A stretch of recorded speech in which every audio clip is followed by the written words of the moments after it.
Good time zone, fellow Kingdom Hearts fans! It's that wonderful time of year again, the most wonderful time of the year. And no, I'm not talking about Christmas. Nope, not Halloween either. Nuh-uh. For today is another Happy March Caprice! I can't believe we're already back here again. It feels like March Caprice 5 was just yesterday. In the time since last year's event, I've been up to some pretty crazy stuff, including starting my first ever long-term makeup series and coming up with some of my best looks yet, learning and using some pretty cool techniques in order to pull them off. So you best bet I'm gonna be bringing that to the table this year. Especially since this year marks my 5th year in a row participating in the event. It's my Caprice-iversary, if you will. Yeah, I've been doing this since the second March Caprice event. That's crazy it's been that long already. But we're here, and for the Big 05, I decided that I'm going to be taking on a bit of a challenge. I will be doing a makeup look based off my least favorite Keyblade. And by least favorite, I mean I straight up hate this Keyblade design-wise. But which Keyblade would that be? Will it ruffle some feathers? Probably not. But anyway, the Keyblade in question is, drumroll please, Rumbling Rose from KH2. Yeah, I absolutely hate the design of this Keyblade with a burning passion. Just thinking about having to talk about this thing sends me into a rage. I can't. The ugliness of this thing makes my blood boil, genuinely, because it is so horrible compared to its predecessor, aka Divine Rose from KH1. Seriously, how did we go from this to this? Who greenlit this? The shape language is all over the place, the flow of the design is clunky as heck, and the color palette is a complete and utter cluster of neon retina burning red and green in an unhappy marriage with this super dark purple that clashes horribly with said neon retina burning red. Also, why is the handle this random bright pink? And don't even get me started on those random gold bits that also go with nothing. And you know what? I'm gonna say it. This does not look like a Keyblade to me, okay? It looks like a club with a pair of handguards cosplaying as a Keyblade. I don't know if that's gonna be a controversial hot take or not, so, you know, don't crucify me in the comments, alright? And be honest with me, guys. Do you, or do any of you know anybody that actually like the design of this Keyblade, genuinely and unironically? I don't think so. This thing is the red-haired stepchild of Keyblades. Nobody likes it! So my challenge is to see if there is inspiration to be found from this thing. Can I salvage this abomination of pixels and neon, or is she doomed to never have an alibi and forever be UGLY? Well, only one way to find out! And here is my concept sketch. I know some of these colors look good when paired with one of the other colors, but not the rest. So I went with green, purple, and black on my eyes, and I really wanted to do something extra. So I decided I'm gonna make the roses on my face 3D instead of painting them on. Plus it makes things easier on my wrist. And I thought it would be really cool to use the hot pink as the face contour like how it was used in the 80s, but adding it onto my nose as well. I decided later on to 86 on the gold chains hanging from the flower crown because after trying it, after making the crown, it didn't look as good in reality as I thought it would, so I tossed them. And with that lengthy anecdote out of the way, let's get to it. Now as usual, with a look this crazy, we gotta make the accessories first, starting with the flower crown. And as usual, I am broke. So instead of buying fake flowers, I'm making them with my good old reliable, tried and true method of construction paper, scissors, and hot glue, baby! Take a sheet of red construction paper and fold it in half hamburger style. Then, grab your scissors, unfold it, and use the crease you made in the paper as a guide to cut it in half. Now take one of those halves, fold it into a triangle, and cut off the excess.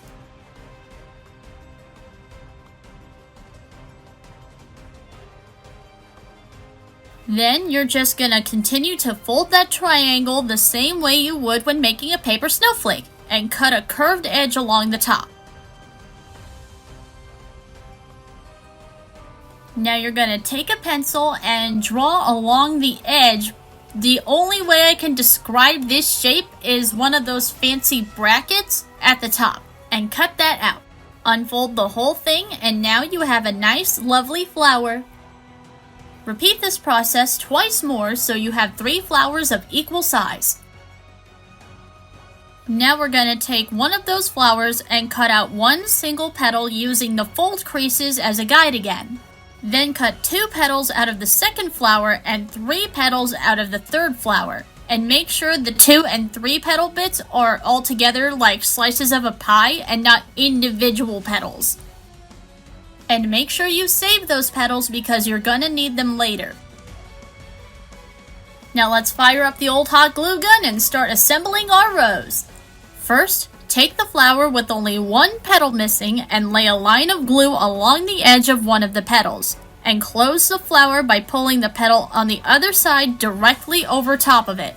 Once the glue cools down, take a thin-handled paintbrush or any similar type object and gently curl the edges of the petals. Don't be too rough with it or you'll end up tearing the paper. Repeat this process for the other 2 flowers.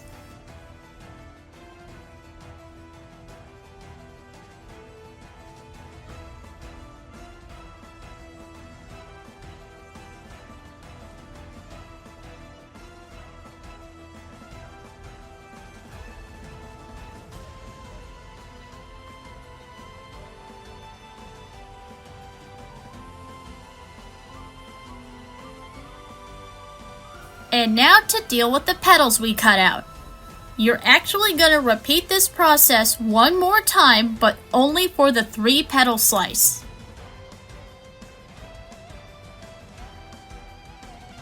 For the second petal slice, you're going to first curl the whole petal long ways on both sides, then glue the edges together with more hot glue. And then you can curl the edges of the petals.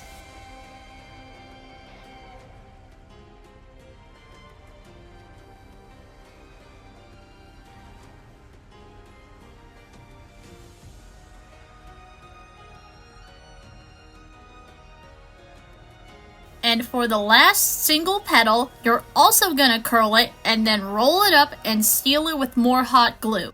This gives us the very center of our rose. With that, we got all the parts of our rose made, and now we can assemble it. So here's the plan. We're going to glue all of the pieces into each other in descending order of size. So we're going to take our second largest flower, add a generous amount of hot glue onto the bottom and place it directly inside the largest flower. Once the glue cools off, add the third largest flower inside the second.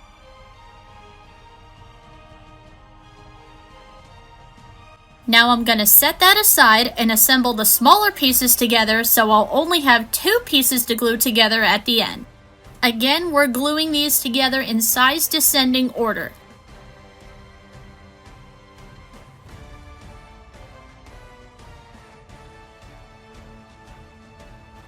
Now add the smaller half of the rose inside the larger half. You're gonna have to hold it in place until the glue cools down though. And here we have it, our first rose. Isn't she lovely?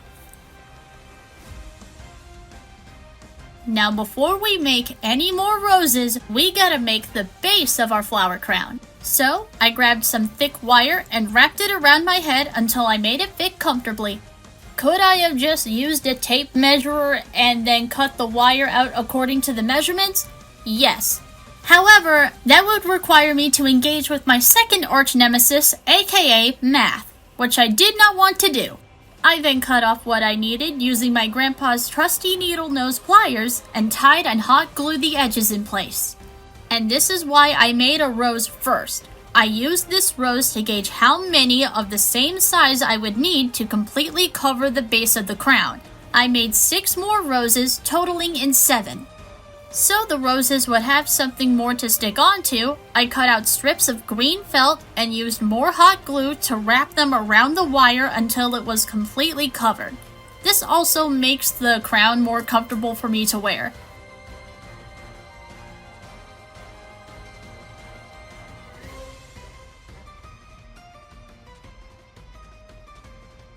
Now this next part is an extra step that I take to make it even more comfortable and something that I do with all of my flower crowns.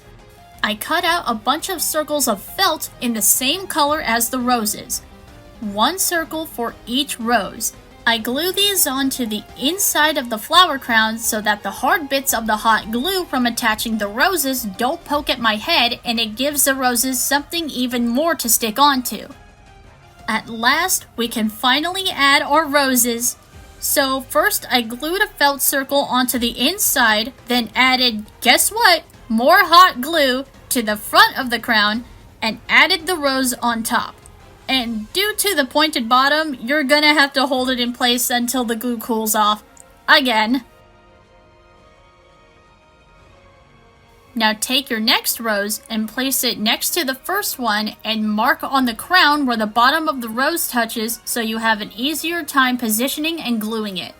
And repeat this entire process until you've glued on all of your roses, which I cannot find the footage of me doing for some reason. I am so sorry.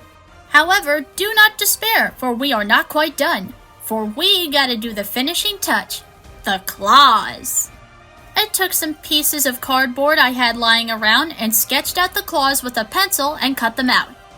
Cardboard. Another one of my favorite crafting mediums. You can make cardboard out of anything if you try hard enough. I once made a 3D violin out of cardboard once. It was so cool. I think I still have it somewhere.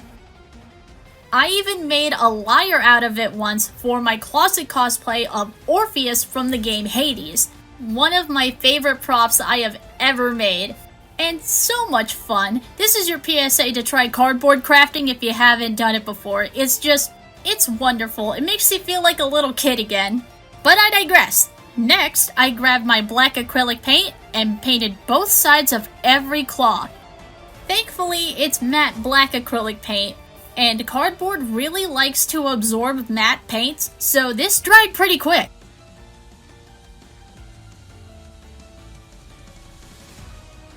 Once they were all painted and dried, I glued them onto the inside of the crown with, guess what? More hot glue!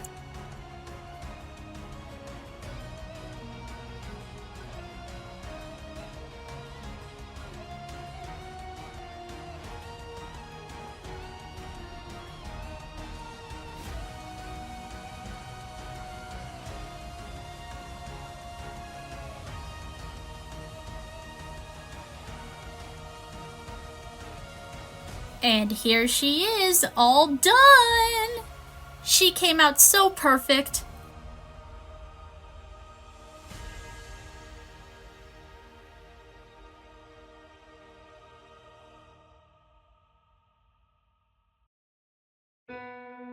And with that, we can move on to the face roses, which are much smaller but much faster for me to do. I'll be making the face roses out of just one thing this time, red polymer clay. After unwrapping the package and cutting off a section of the brick, I used my X-Acto knife to dice it up into chunks and itty-bitty bits to make it easier to condition with my hands. I melded it together with my hands, folding, squeezing, and pulling it until it was nice and malleable, then rolled it up into a ball.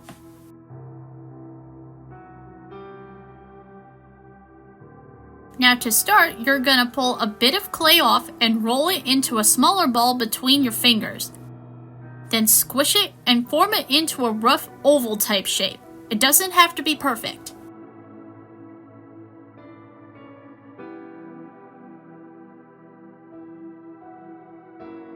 Now slowly, gently, and carefully roll that oval up between your fingers, then gently push down and out along the top edge.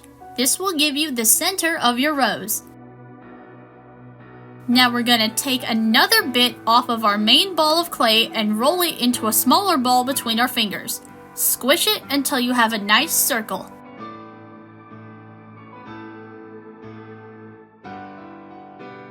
Now take an X-Acto knife and cut it right down the middle. This will give you a 2-for-1 deal on your rose petals. Take one of the petals and gently press and roll it onto the center of your rose. Then add the next petal. Repeat this process until you're happy with how the rose looks. You could also take one of those metal rounded ball tools and texture the petals before adding them to make them look more realistic. However, I found that makes the edges of the petals more brittle and liable to chip or break after baking, so I normally don't do that. Also, fair warning, the red clay will stain your hands while working with it, so make sure to thoroughly wash your hands once you're done.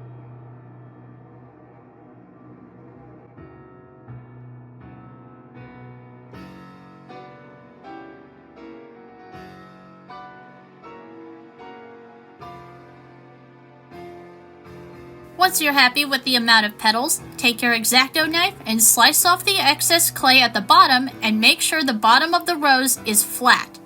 I repeated this entire process until I had enough roses in various sizes.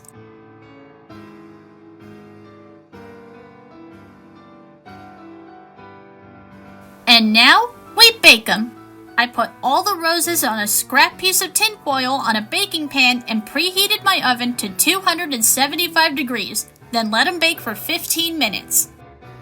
And once they cool off, normally I'd cover them in a polyurethane glaze, but since real roses have a more velvety texture and I didn't want the glaze catching the light from my ring light, I chose not to do that. So now the face roses are all done. And now, at long last, we can finally get to the makeup. After prepping my face and gluing down my eyebrows, I prime my eyes with my Beauty Creations color-based eye primer in Whiteout, my go-to, my old reliable. I put that all over my eyelid, all the way up to my brow bone, and dragged it out past my inner corner to create a wing.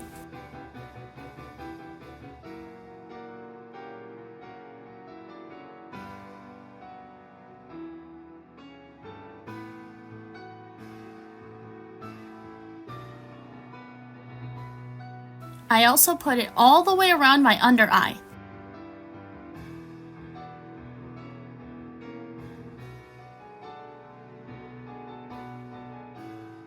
Before you move on, don't forget to add your setting powder barrier to catch the eyeshadow fallout. Alright, to start on the eyeshadow, I'll be using the Violets by Juvia's Place. I'm going to take the dark matte purple shade in the top right corner and put that all over my eyelid, starting just outside the inner corner, and going up past my eye socket and dragging it out to create a large wing.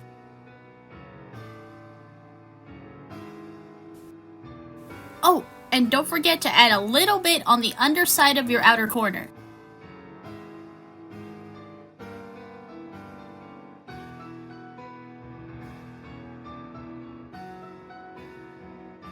Next, I'm taking out my Zulu palette, also by Juvia's, and using this lovely lime green shimmer in the center of the palette.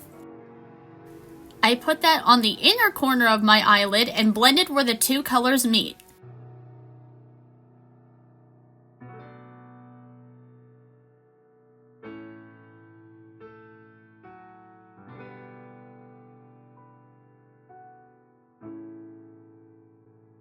I also added the green on my under eye too, but only on the inner corner.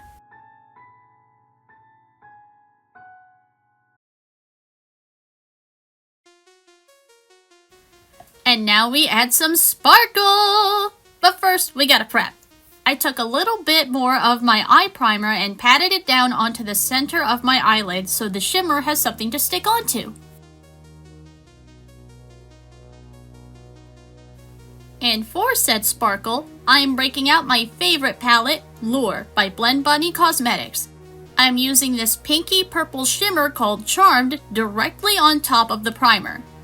I didn't pick up enough on the applicator, so I had to go in again with both the applicator and my finger. Whoopsie! Once I was satisfied with the sparkle, I blended out the edges of the shimmer into the eyeshadow to make the transition look more seamless.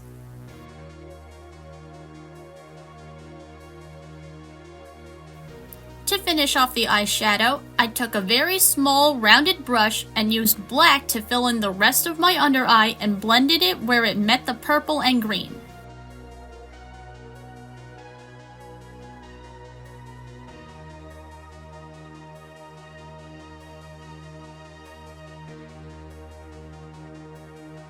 And you are now free to remove your setting powder barrier and try not to sneeze. Moving on to the contour, I'm getting Lure back out again and using the hot pink shade Booty. Yeah, go ahead and laugh like the middle schoolers you are, I know you want to. And using a small angled fluffy brush, I very nervously applied it bit by bit to the sides of my nose, starting just where my eyebrows are and stopping right at the end of the bridge. Once I was happy with the coverage, I blended out both ends of the pink at the top and bottom so I have a nice gradient into my skin.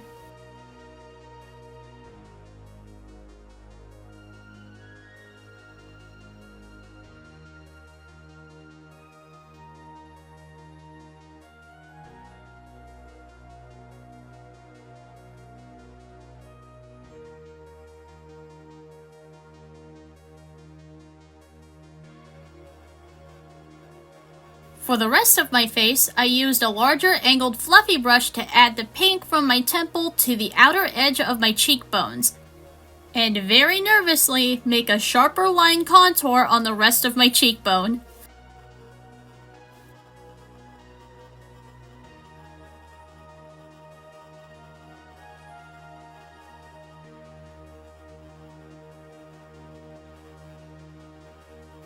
Once I was happy with the look, I blended out the edges of the pink on the sides of my forehead.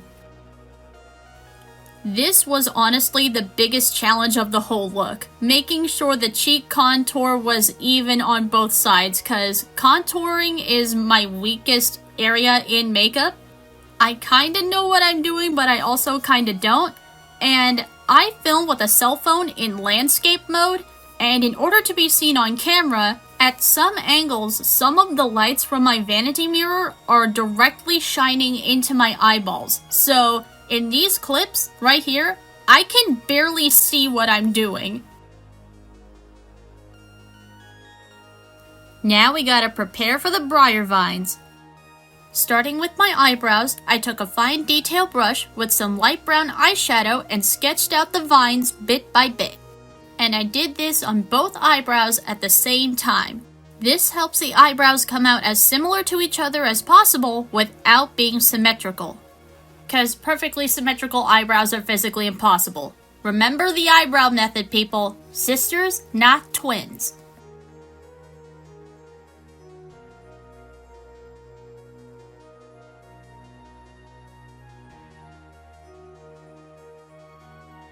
Once I was happy with the eyebrow sketches, I did the same thing for the vines on my face, using my concept sketch as a reference image. Fun fact, while I was working on this look, I had the orchestral opening from Beauty and the Beast almost on loop to help get me in the zone. Such a gorgeous piece. I love those cellos. Alan Menken and Howard Ashman really did their big one with the score for this movie. Now before we get to painting, I gotta do one last thing. I'm breaking out another Juvia's Place palette, the Nubian Glow, and I used the gold shimmer in the top left corner as a highlight, which didn't show up at all on camera, so you can skip this step if you want to. Okay, now we can finally do all of the eyeliner painting. I got 2 new eyeliner colors just for this look. So introducing Holograve Cosmetics Moon Water Liner in the shades Dusk and Toxicity. Really vibrant lime green and Kelly green shades. Starting with Toxicity, I took a detail liner brush and started painting over the front part of my eyebrows.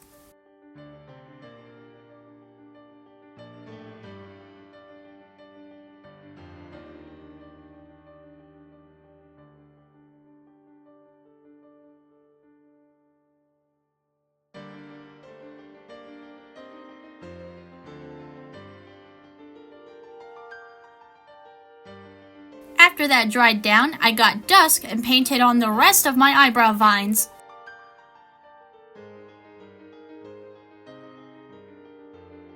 I then washed off my brush but still kept a little bit of water on it to reactivate the liner and blended where the two colors met to create a gradient effect. I did have to go in and add some more of the lighter green because I blended the darker green a little too far, but this isn't an exact science. Once I was happy with the gradient, I let it all dry down, then started to add on the briar thorns.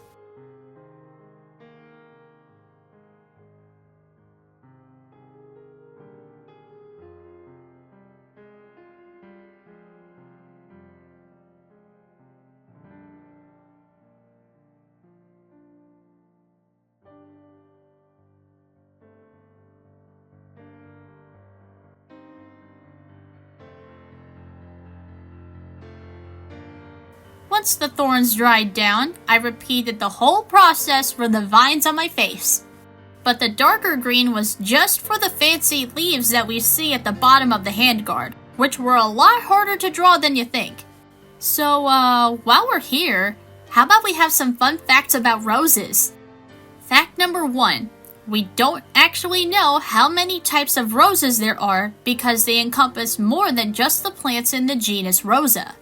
It's a nightmare to do, but they can be classified. According to the American Rose Society, all roses are classified into several additional groupings: species or wild, old garden, antique, modern, hybrid tea, grandiflora, floribunda, polyantha, miniature or miniflora, climber, and shrub.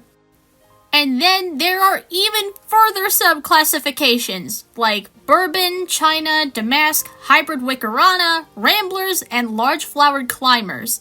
Who knew my favorite flower was such an enigma?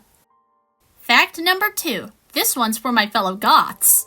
Did you know that black roses are actually real? Well, technically. A pure black rose doesn't exist in nature, but we can still get pretty close. One of the most famous examples being the Helvetii black rose, named after the region it grows in, the small ancient town of Helvetii, Turkey, which is also famous for the part of the city that sank into the Euphrates River during a flood in the early 2000s. The petals of the rose are such a deep, dark red that they appear black to the human eye, much like a deep-cut garnet would, getting its color due to the unique microclimate of the region and the pH balance in the soil. The town is a popular tourist spot for both the sunken part of the city and the roses, and the locals even sell black rose teas and soaps made from the flowers. They even put it in Turkish delight and ice cream, so they are also edible, and now I really want to try it. And don't worry, I looked up some pictures of the flowers to show you, and they really are that dark. And they're gorgeous. I mean, wow. Once the thorns dried down, I took some more of the darker green and painted on more leaves at the end of each branch where I plan on adding a rose. Now that I'm looking back on the footage as I'm recording this voiceover, it looks like I'm painting little green mustaches. I can't unsee it. For the final part of our eyeliner related shenanigans, I will be using the black half of this split liner from Hex Baby Beauty, who has unfortunately permanently closed down while I was working on this video, and I am very much not okay about it. Rest in peace. Anyway, I used it all the way around my eye and drew it out to create a wing.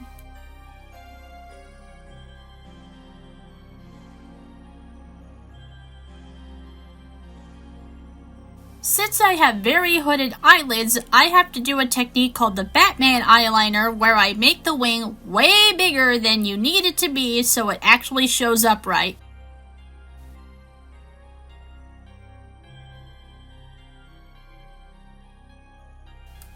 Then, using an angled detail brush and some more brown eyeshadow, I sketched out the 3 lines on each eye as a guide for drawing the claws on the teeth of the Keyblade, then carefully painted them on with more of the black eyeliner. I accidentally painted them on a bit longer than intended so they look a little less claw-like, but oh well, they still look cool and it's too late to back out now.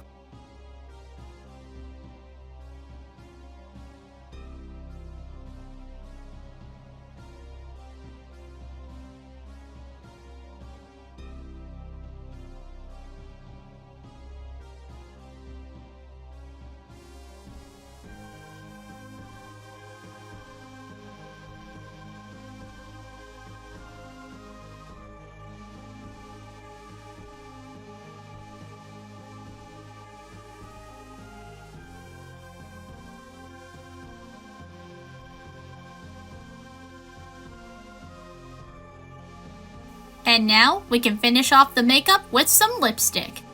I'll be using an old favorite of mine, Menagerie Cosmetics Velvet to Matte Liquid Lipstick in the shade Catfight, which after having it for so long, I finally ran out of and the doe foot applicator broke off since I last filmed that clip, so I had to order a new one and they changed the design of the bottle since the last time I bought it. I've had it for that long. That bottle that you saw in that B-roll clip is the same bottle of lipstick that I used for my first ever March Caprice video, which was the Keyblade makeup look.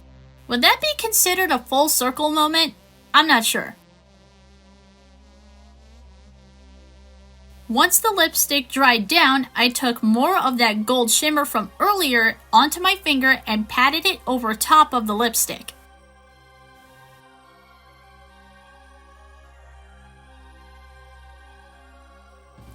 And now, for the finishing touch, the moment you've all been waiting for, the face roses. Using a whole lot of eyelash glue, I dabbed a bit onto the bottom of each rose, waited until the glue got tacky, then placed each rose on top of each pair of leaves. Some of them I did have to hold in place for a few seconds to get them to stay though.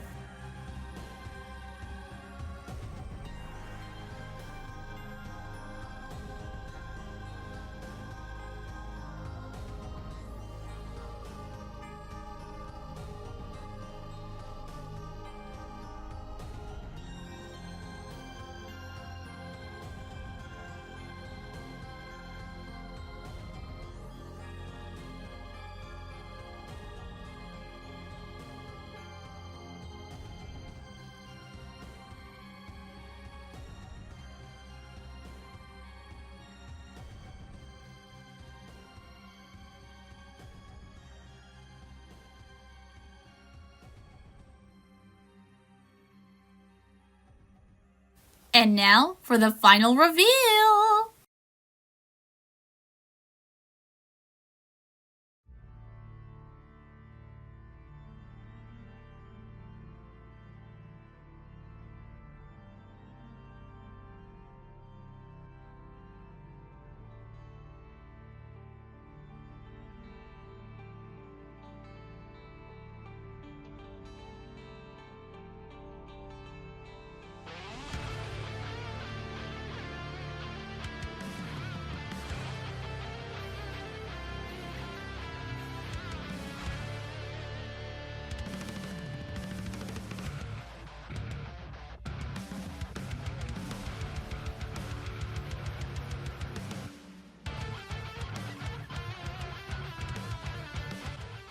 And cue the glamour shots!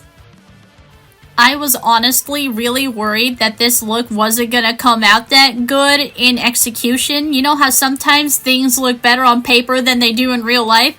I am so relieved that this came out so good. I absolutely love it. And I took so many pictures. I had the hardest time picking out which ones to show you guys, so you're just getting a bunch of them. And here we have our eye close-ups. I am so proud of that gradient on the eyebrows, just mwah, immaculate. I hope you guys enjoyed this look just as much as I did and enjoyed all the rose facts because I had a lot of fun researching those. Be sure to like this video and subscribe for more fangirl and makeup shenanigans. For by the time this video goes up, I will have started posting the first episodes of my biggest makeup project yet, where I'm doing a makeup look for every My Chemical Romance song ever. And yes, that means I'm doing all 4 albums plus the Black Parade B-sides and Conventional Weapons and the singles such as Desolation Row, Foundations of Decay, Desert Song, you get the idea. And if you want to support me and my work, cause it's rough for artists to exist in general out here, I also have a Kofi you can toss a coin to if you feel so inclined. Also, by the time this video goes up, I'll have pictures of this look posted to my Instagram for you to admire to your heart's content. So give it some love if you're on there. And finally, now that I'm done with all of the shilling, I want to give a massive thank you to the beloved shadowy organization behind March Caprice for having me back again this year. It's always such a fun time. I hope I've encouraged some of you to stick around, But if you're just passing through in the spirit of the season, thank you, and I hope to see you all again next year. Remember to give flowers to everybody else participating in the event this year, and until next time, remember, art is the weapon, your imagination is the ammunition. May your heart be your guiding key, and happy March Caprice, everybody!